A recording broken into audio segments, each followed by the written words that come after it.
It is me, Glamo Famo, and I am back today with a relationship reading, or what the is going on reading, for Deelishis and Raymond Santana. Deelishis, aka, I thought I saw on something she said her name was London, but then I went to do my research and it's like Shonda or something like that. I don't know. We know Deelishis from Flavor of Love. I don't know what else she did after that. Did she do Flavor of Love? She did like that's funny. She did that show with Monique with the girls that had one on there.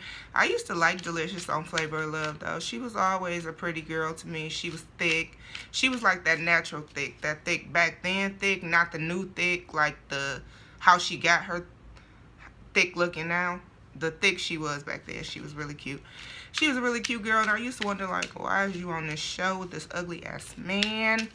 But in 2020, I guess she got married to, or maybe 2021, she got married to Raymond Santana, who was one of the exonerated 5. That New York case where they were accused of raping a white woman in the park, in Central Park. I actually didn't watch the movie. I didn't watch the documentary. I don't like stuff like that. Like, not like it's not interesting. I just hate to see, like, people get railroaded by the system. I don't like that shit at all. Like, it really bothers me. So I didn't watch it. Didn't need my energy down. But I do know who he was because I thought he was the cutest one out the bunch. That's just how I work. Sorry, hoe vibes.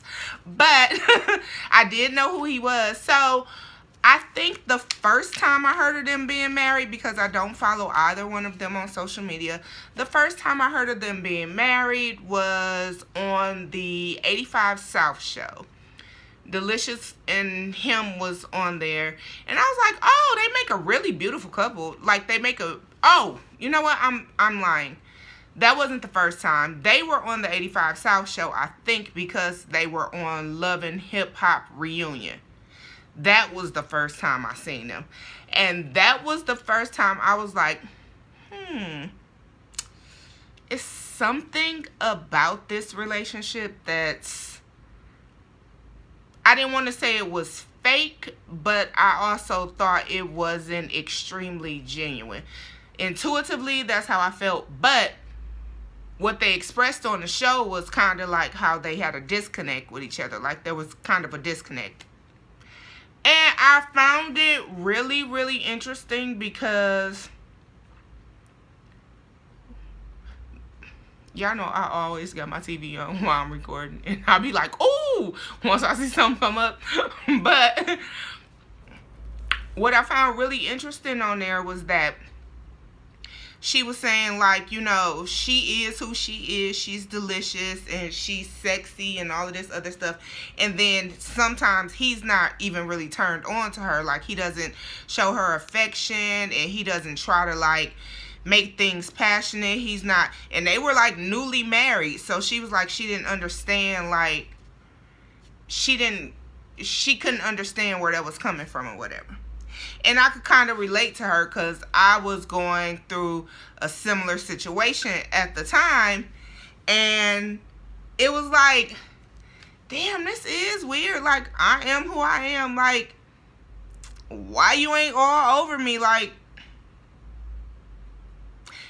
just weird. But what I can say in that situation, so I felt for her in that situation because at the time I was feeling for myself too. And I was like, oh, I could relate. I could totally relate.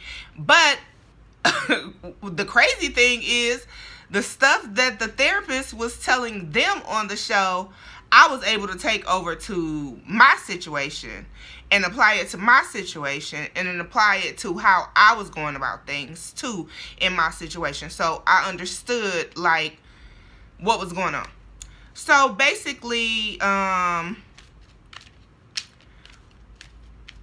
alright, so basically, there was a lack of passion in a relationship. It was a new marriage, lack of passion. Then I saw them on the 85 South show, and she was just saying how, you know, they were kind of forced to get closer because they were stuck in quarantine, like right after their wedding.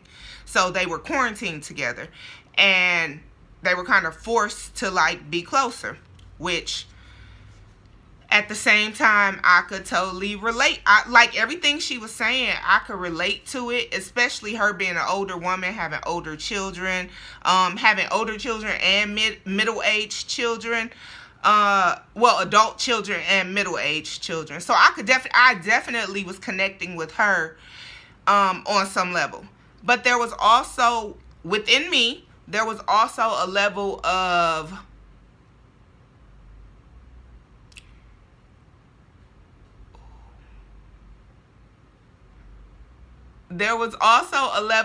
insecurity that I could see. When is that coming out? Why didn't they say that? There was also there's always been that. Actually, always has been like a level of insecurity in her that I could see. And I didn't quite understand it, because it was kind of like you are like really beautiful, but I'm sure we all got our own stuff, right? Because at some point we're insecure about something. And I felt that way about her, because I know y'all feel like I'm rambling, but I promise this will all come full circle. I felt this way about her because she started getting all that damn surgery and not looking like herself. So the problem, well, there was no problem, period. But the issue wasn't her getting surgery. The issue was she started looking totally like somebody else. So she didn't even look like Deelishis in the face anymore. Like, it wasn't even just the body surgery. It was like her face didn't even look like Deelishis anymore.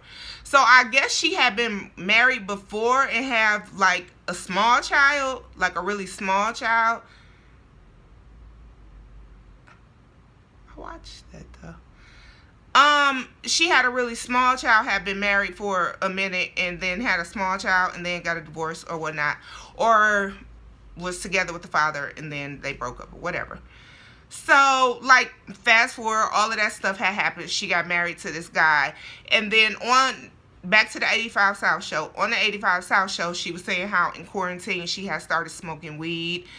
She never had really smoked weed before. And she really enjoyed smoking weed. Like, he was a weed smoker. She wasn't. She was more of, like, the bougie prissy one. Like, I don't do drugs. I don't do this, da-da-da-da. So she said that, and then she also was saying how she was hooked up with him through somebody that told her that he was interested in her.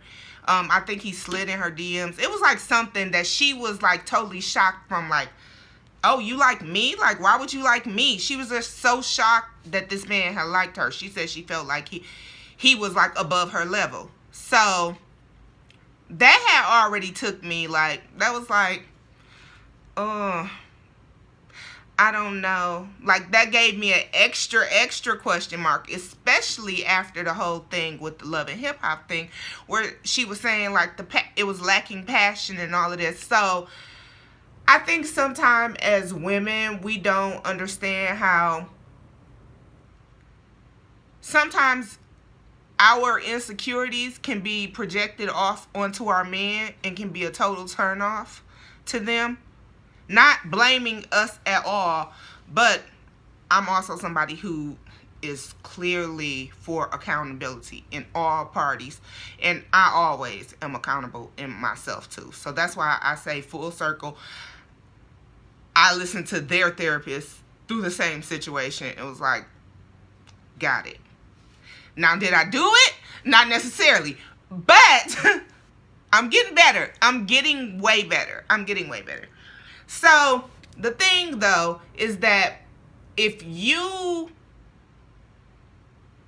portray yourself and you take a lot of pictures and you think you're beautiful, you're not lacking any type of self-love in the vain department. You think you the shit, you think you the bomb, you know you got your shit together, you know, but there's areas within you where the person that you sleep with every night, the person that you're with every day constantly, they're going to see that. There's going to be chinks in the armor, and they're going to see it.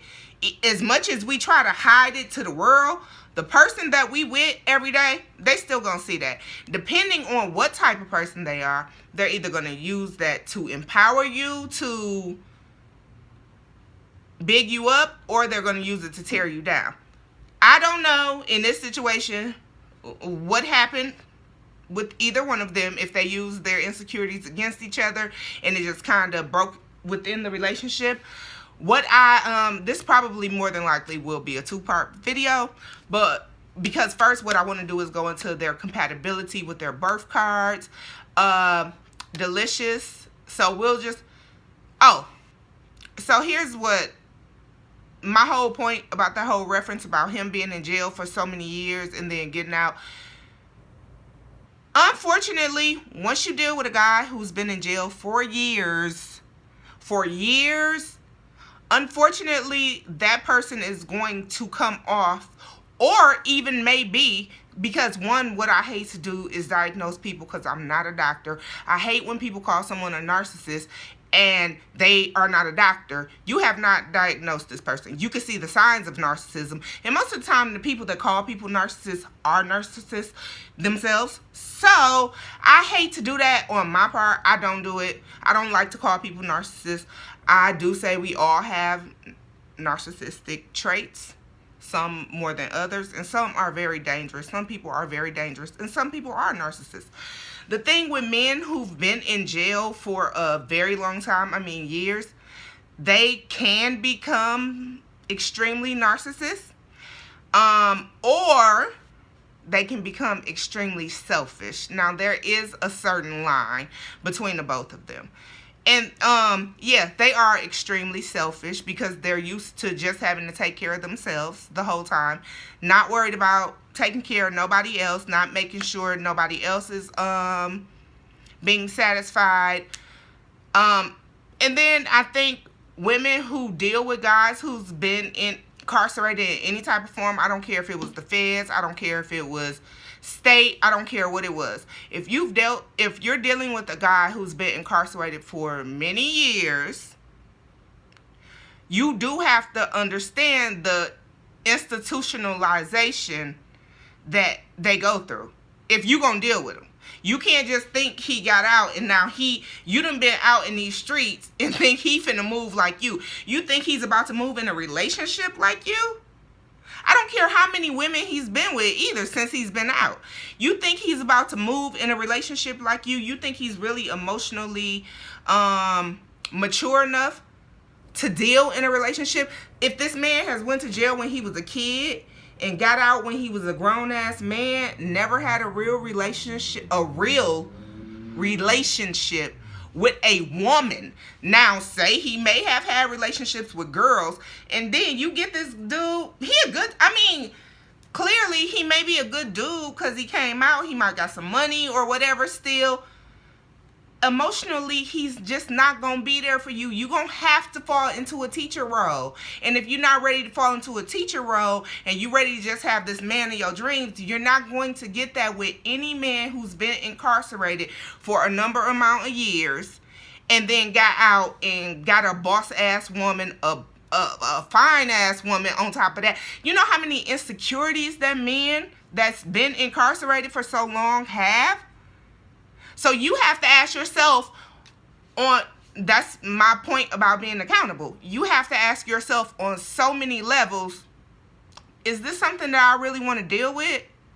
Like, is this person worth me really dealing with? Is this a person that I see as a soulmate? Is this a person that I see as a life partner? Is this a person that I see that I can grow with? Am I at the point where I want to go back through the stage of growing with the man? Am I at the point where I just want a man that's finna throw some money at me and not put nothing into me or not have to work at nothing? Because we all know all relationships are work, right? So I think that may have, with the pandemic and all of that, that may have been a reason why this relationship ended up ultimately ending, because in the pandemic, we just wanted anybody, and I can attest to that. In the pandemic, it's probably a lot of people whose numbers are blocked. Definitely after that, because that shit was rough. Like, that shit was rough. So imagine being stuck in the house with your husband. Of course you gonna start to think that this nigga is your best friend. Because now you just forcing yourself. You're forcing yourself to be with a person, first of all. What if you don't even like... I mean, well, we've seen that. We've seen so many divorces. We've seen so many stuff come out of the pandemic. We've seen people say they got closer. But, of course, right after the pandemic, you get a nigga that you had before the pandemic. So, not saying that this is their situation, because I really don't know. But I'm just saying it's very easy for... it's very easy for you to feel like there's an attachment, or there to become an attachment, you to become codependent on somebody, because in this time of need, this is the only person that you had. Besides your kids, which probably got on your goddamn nerves and you didn't want that. And it's the pandemic. All you could do was eat and have sex and smoke. Like, we couldn't really do nothing. So, honestly, I pray for their situation. I pray that they both find some type of healing. I pray that they do not use this and become bitter and you know, towards relationships and love, because if they look at the broad scope of how the situation came together and everything that happened, they probably will see on both ends that it was a lack of responsibility, a lack of, oh, excuse me, oh my God, a lack of, you know, just ignoring shit. They probably ignored a lot of shit. She probably ignored a lot of shit, and he probably ignored a lot of shit too. So, down to the nitty gritty of it all. We'll start the compatibility part right now.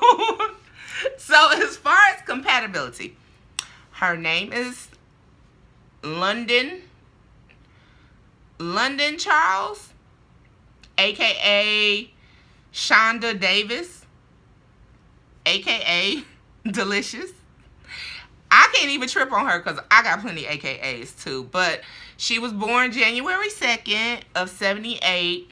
Don't know how old that makes her. A little over 40. 42, 43, something like 42. 42, right? 78. 42. January 2nd, she's a Capricorn. January 2nd, she's a Capricorn. And which is so Capricorn of her to get on the internet and say, I'm finally ready to tell my truth. Because she's probably been in hell with this man for probably before they were married. Because you know them Capricorn women, they will be with a man who is not shit, but make sure everybody does not know he's not shit. Will be pulling all the way, still be riding for their man, but be telling you your man ain't shit, but will still be riding with this one. But that's neither here nor there. But that's just how Capricorn women are. That's just how they are. So it's really Capricorn of her to say that. She said he's a narcissist. That's all the stuff that came out on the internet. So her birth card is, she's a Queen of Spades. Now, Queen of Spades women are very powerful women, but they're only really they're very powerful, and they're also not very powerful. They're like,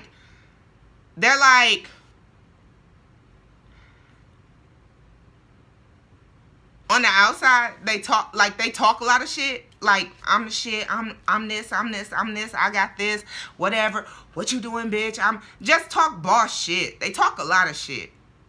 But really, they get walked over a lot. They get walked over a lot. They usually are very money focused, and the more money focused they are, the weaker they are.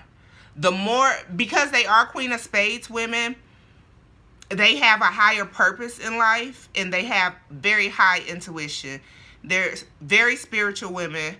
And once they tap into that, that's when they become that boss ass woman that they be saying that they are. Before that, until then, when they just trying to get money and trying to get over on people and all of that stuff, then that's when they still stay at the same weak, low vibrational level. You know what I'm saying? And they have a lot of issues in relationships too. They are prone to a lot of affairs. Ooh. Well, I clearly didn't want to say that. They are prone to a lot of affairs in their relationships, so a lot of their relationships don't last very long, and that's because they romanticize everything. They romanticize relationships and how they're supposed to be and what they should look like, what people should think about them or whatever, or how it should be set up in a relationship. So it's not a lot of putting work into. They don't think they should have to put work. It should just come fairy tale-ish. So your fairy tale husband should just come. And if they don't, then I'm going to just go over here and try this and see if this works. And then that's probably not going to work either. So, yeah, so their relationships don't usually last and don't usually work. But the older they get, the more luck they usually have in love. Because they become wiser and they start to tap into that intuition, into that spiritual side, and then they're supposed to have more luck. I know she is a little older, and I even hate to say that because 42 is not really old, but I know she has a lot of experiences. And just saying that because she has multiple children, so that already makes you experienced. As far as him, dang it, his birthday is September 7th, so that makes him a Virgo. Virgo men, just me speaking of dealing with Virgo men and what I know about them. I haven't had a lot of encounters with a lot of Virgo men. My son, he is a Virgo. He is so sweet, such a sweet kid. Well, not now. He's about to be a teenager. But, you know, before, when he was like such a sweet kid, loved his mommy. But Virgo men, they have like this whole perfectionist side to them. So they want their woman to be a certain way, to look a certain way. They have more feminine energy as well. Which is very interesting to me that she is a queen of spades. He is and his birth card is a 4 of diamonds. He's a 4 of diamonds, but he is a Virgo male, which would give him more of a feminine side, her more of a masculine side. So there's already a contrast there. But the 4 of diamonds man, the 4 of diamonds is basically a card of stability and finances. So they do really well in money if they work for it. Not particularly that it just comes to them. Not like a 7 of diamonds man, I think. Or no, that's a 2 of diamonds man. Not like a 2 of diamonds man. But the 4 of diamonds man, they really have to work hard for their money, and the harder they work, the more money they have. Like they are really, if they work really, really hard, it really does pay off. So it's definitely like a kind of, it's definitely they reap what they sow. If they sow into their finances, they'll be like some of the richest people in the world. So I'm not sure like what he does exactly. I know he was exonerated. I know he got money from being exonerated. Don't know how much he got, but I don't know if but they are very financially blessed. So if he's, you know, working, I think he may have a foundation or something like that. I didn't really look into his life. I don't know. I don't know what he does. I don't know what it is. So, some people were saying she was after his money, and I mean, her birth card does kind of say like that is the type of person that she is, and it also does, his birth card does say that he is well in finances. So who knows what the real situation is? Only the cards are going to tell us what the real situation is. This is really crazy because this is the card that I pulled for them earlier when I tried to do this reading. But on the second part, we're going to go ahead and definitely shuffle and do their reading because I'm starting to get warm. So that means that spirit is definitely coming in. Just one more thing about them. I did read on their compatibility. Now, the important thing about compatibility in love with people, in your compatibility charts and getting like your numbers, getting like where you're placed at with each other. The important thing for compatibility charts for me, and you can go to my website, that will be in the description, and get a compatibility chart for you and your partner. Not just your partner, your friends, your children. I do compatibility charts on everybody around me, just so I can know like where we vibe at, where we don't vibe at, where we probably need to try to meet each other at in the middle. Because if you love people, you can't always be like, okay, we're not compatible, so I'm not fucking with you no more. No, sometimes you really want people in your life, and they are in your life for a reason, and you have to figure out what that reason is. And in the meantime, you want to be able to at least live around that person, with that person. So you do things, or you find out things, or you get readings in the description below. You get readings to figure out like what's going on in your connection, so you can try to fix it. That's what free will is. It doesn't mean because it's happening that it has to be indefinite. Like, you can fix things. You can try to work on them. There will be tower moments. There will be moments that tell you, no, bitch, exit, turn around. This is not the way to go. This is not your person. This is not your person. When you keep continuously getting signs like that, yeah, this is not your person. When you get signs that, yeah, it's a little rough, but maybe you guys should work on it. Or it can be worked out. Kinks can be worked out. So anyway, with their compatibility rate, they had great y'all, my mouth is dry. And I have on this lip gloss, so I ain't want to have that ring around my mouth. But in their connection, I believe they have it kind of sucks, because they have an attraction rate of a 4, an intensity rate of a 4, and I think it may have been like a 3 on his side, a 4 on her side. Oh no, it was a 4 on his side too. A 4 on his side, a 4 on her side for intensity within a relationship, and this is from a 0 to 10. And as far as attraction to each other, how they're attracted to each other, it was a 3 on his side and a 4 on her side. So she's into him, but like I said, when there's passion that's lacking there, the attraction may not be there. I mean, a 3 is not so good. There could be things to boost it. There are other factors, of course, but just a 3 on his side. And then, but for compatibility, which is the most important, for compatibility purposes, right? Their compatibility on her side was a -2, and on his side is a -1, which is really hard to work with. Like, that's really hard to work with, because y'all have to constantly try to find things to tie y'all together. And trust me, I've been here before. Like, it's now when I meet people, if we have negative compatibility rates, I don't even try, because it's not worth it. I don't even know you. So it's not worth me like trying to get into this, trying to figure out what the fuck you like, what I like. Because attraction and intensity, that can be anything. Like, that can, but compatibility, that's what sustains a relationship and keeps the relationship together. So that's that on that with their compatibility and their love within their birth cards.